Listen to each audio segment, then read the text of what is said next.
han.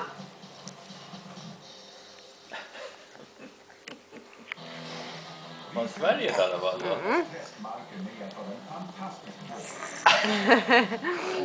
Det är inget gott.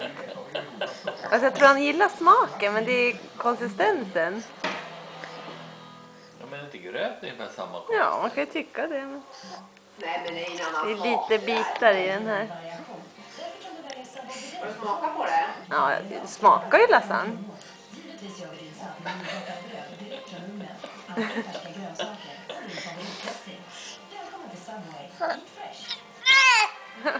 Ja. Prova, du ska få lite gröt också, tänkte mamma. Du måste prova, man måste lära sig äta mat, Milo. Ska mamma det säger jag. Ja, ja.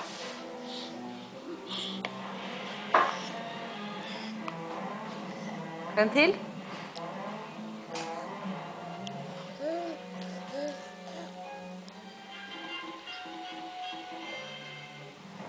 Kom du ut igen?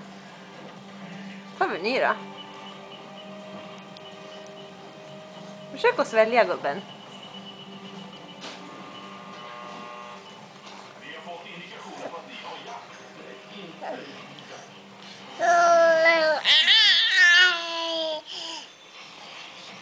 Går ingen vidare.